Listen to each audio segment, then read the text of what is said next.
Hello, my name is Kay. Thank you very much for joining our industry chats session hosted by UTS Careers. I'd like to introduce Brandon Nguyen.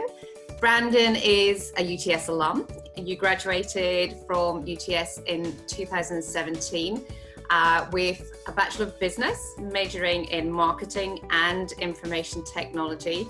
And I also had a little sneaky look at your LinkedIn profile, and you were pretty busy while you were at UTS. We've got here UTS Business Society, UTS Investment Society, member of the UTS Marketing Communications Unit. So you were pretty busy when you were with us. So thank you for your contribution.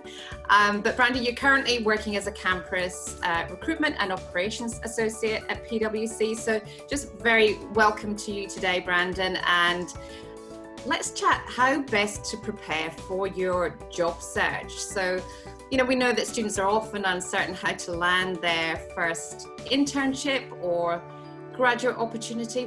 Where should they begin? So firstly, thank you, Kay, for the opportunity to have a chat and share some of my insights.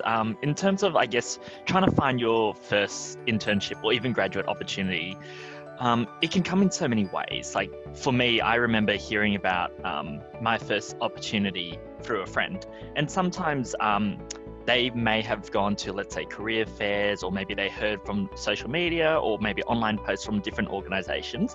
And that's probably the best place that you can start your career search, is to make sure that you actually do some self-research, particularly on an employer's website, or even going to like job posting sites such as Grad Australia, Grad Connection, or even like UTS Career Hub. I remember that when I was still as a student, I really used the Career Hub to not only like see what's out there in terms of part-time, but even full-time opportunities, but really just to understand what are the different organizations that are actually offering roles to begin with. Because I think it's really easy to think that, if you're in a certain industry, there's only like a small handful of organizations available to you.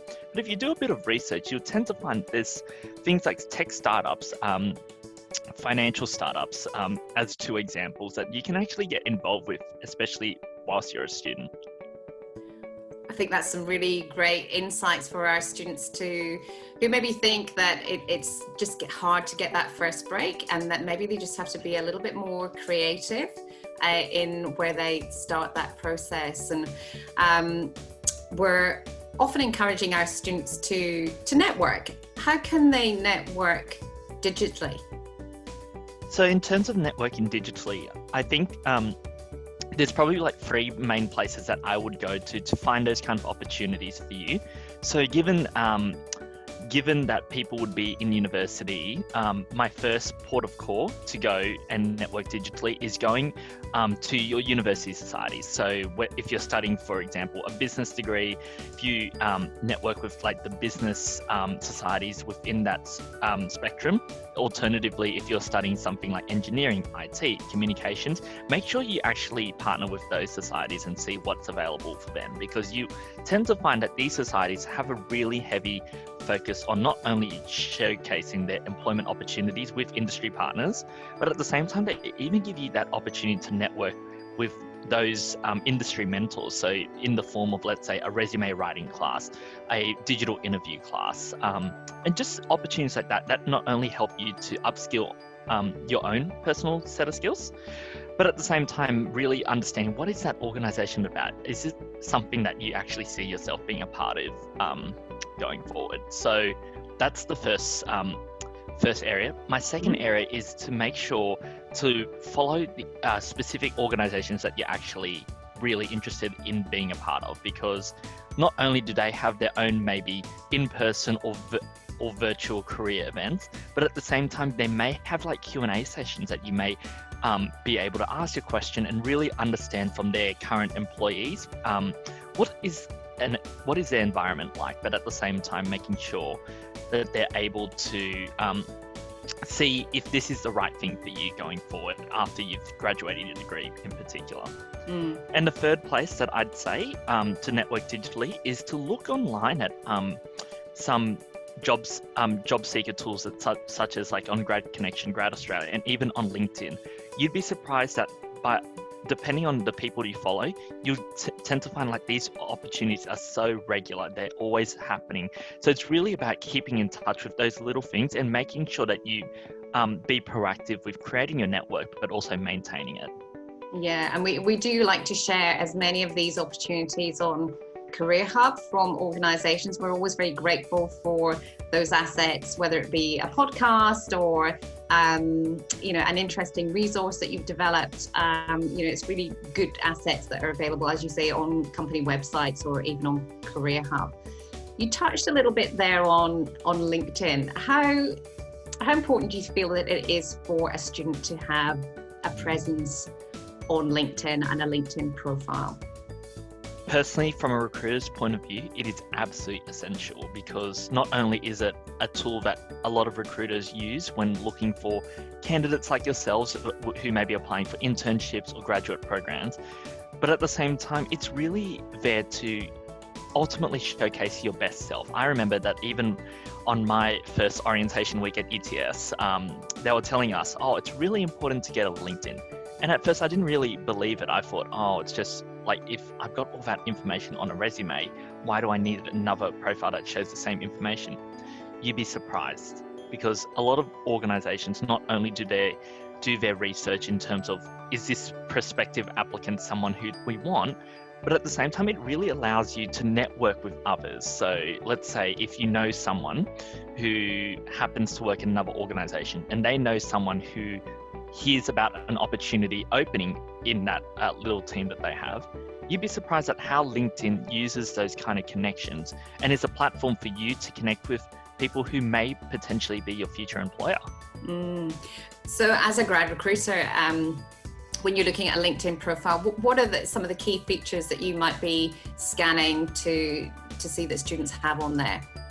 So given that students, everyone comes from such different backgrounds and have such different experiences, the top three things that I personally look for is, firstly, are you actually involved with extracurricular activities?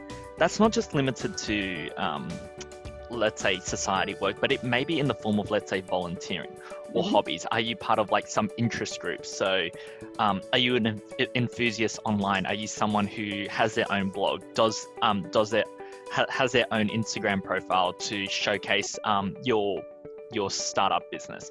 Things like that. You'd be surprised of how those little opportunities can help you upskill towards future opportunities. And I think that's what's really key in terms of having those kind of extracurricular activities listed on your LinkedIn profile.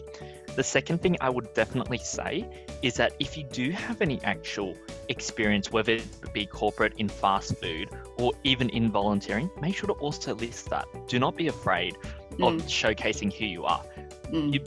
Because what a lot of organizations tend to find is that they don't necessarily need people who had previous corporate experience, but it's about having that opportunity to really broaden your skill set.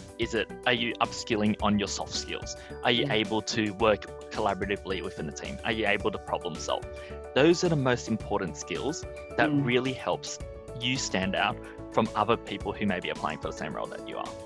And I think that's what you've touched on there, the uniqueness of each individual and their own experiences and what they can actually bring to a role, and not be afraid to showcase those extracurricular activities that you might be involved in that aren't just about the academics or within university, but can add value to your skill set and something you can bring to a team. We know that the application processes for internship and graduate programs can be quite overwhelming, especially if they're juggling university and not quite sure what an employer might want in the application. So what advice would you offer anyone watching this who's about to start an application for internship or graduate roles? I can even talk from my own personal experience. I remember starting my own trainee application back when I was in first year of university. I didn't have any corporate experience. I had a few volunteering opportunities, but I thought there's probably someone out there who has a lot more experience than I do.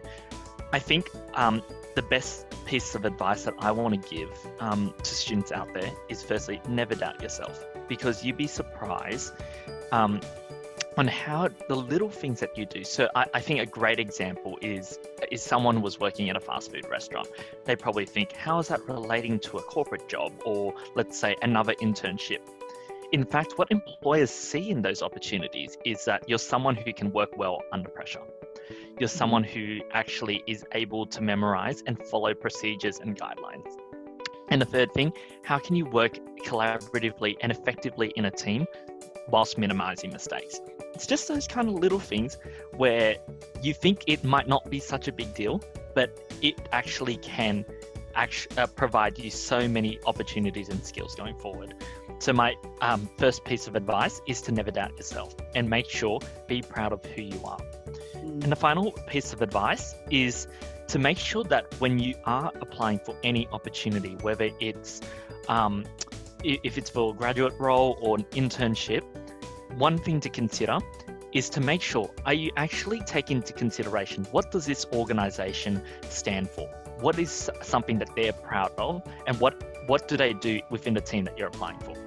What we tend to see, especially as recruiters, is that a lot of people tend to put a lot of applications in for different organizations, but some of them may be just a copy and paste. My suggestion is to really familiarize, and I mean familiarize with what that organization is about. So, for example, if you're applying for an accounting firm, really understanding what do they do, how do they help their clients, or if you're applying for a retail job, understand what is their customer base, what does a day in the life of someone in that role look like.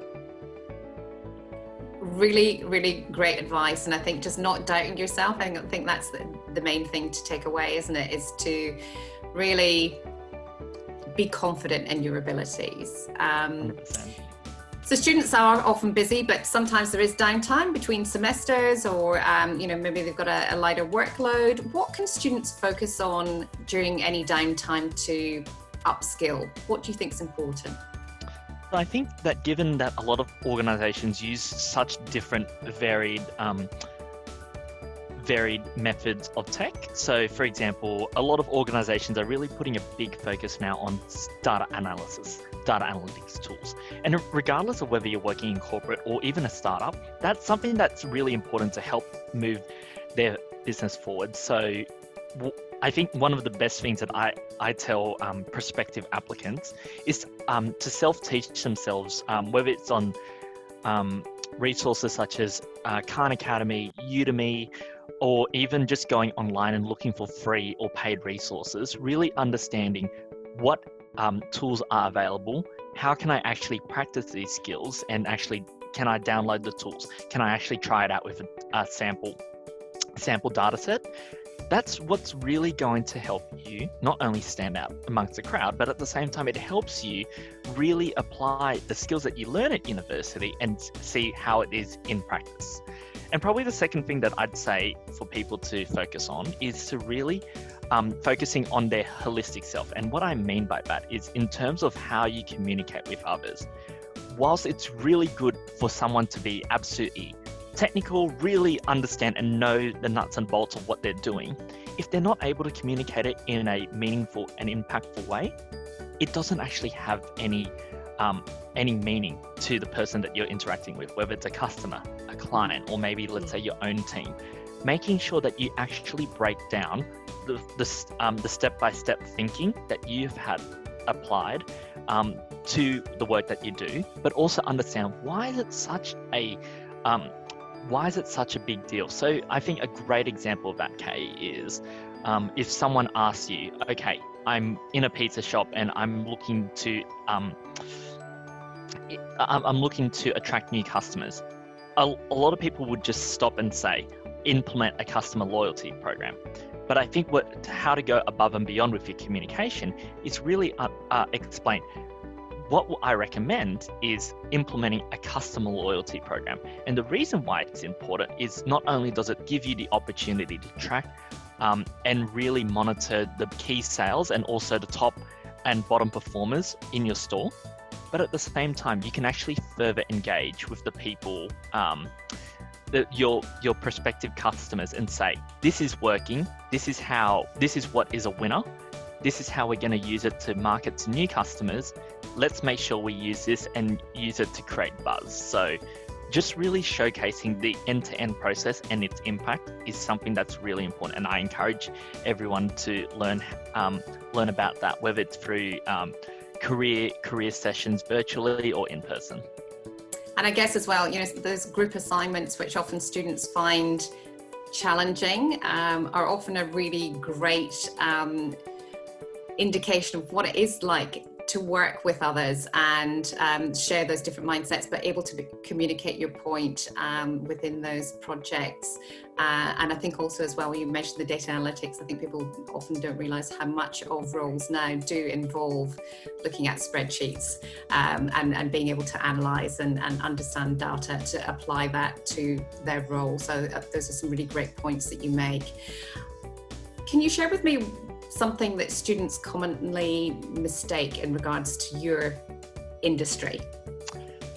That's a really good question. So for those who don't know, so PwC is part of what we call the professional services industry. So a lot of people make the misconception that like PwC is firstly an accounting firm.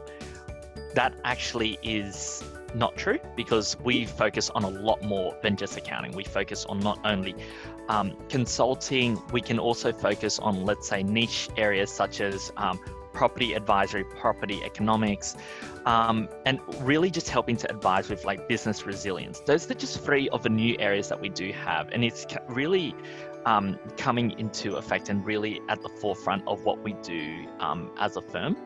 So my first piece of advice is to make sure that you refer to it as a professional services environment. And secondly, another common mistake that even I must confess that I had made when I started at PwC was the fact that you think that you're only going to be working with numbers, and that is it.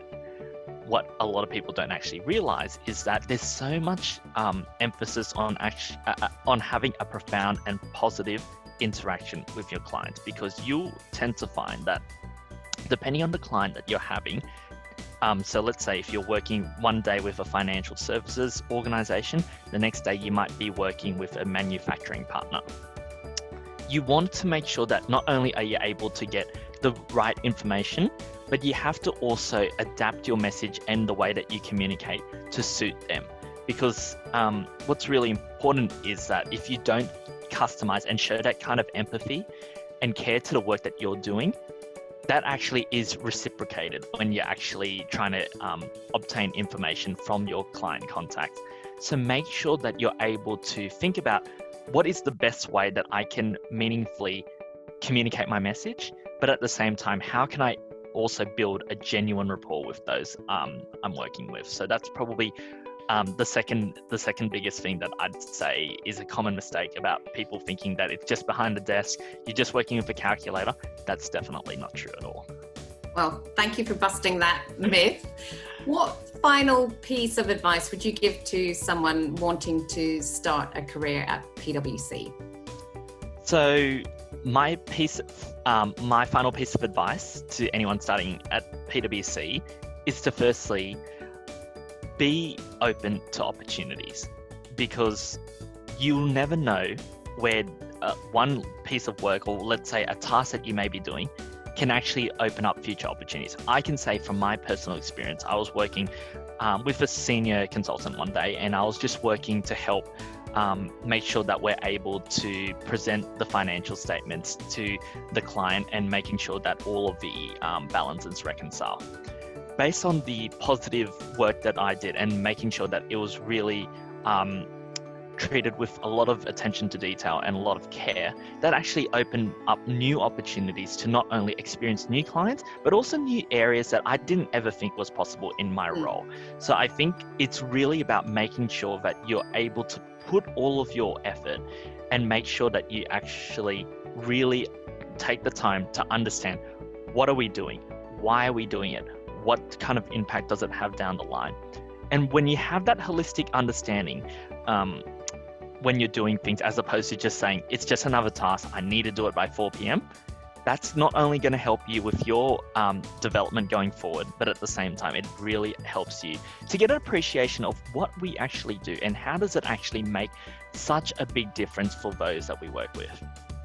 And I think that probably makes the job itself quite satisfying day to day, to know that you're making a positive contribution and doing your best work. So I think that's a great insight to share. And I really want to thank you for sharing those insights and helping our students into, you know, those searches for internships and graduate opportunities, and making the most of those little opportunities that might lead on to something bigger. So thank you again, Brandon, and we look forward to seeing you soon.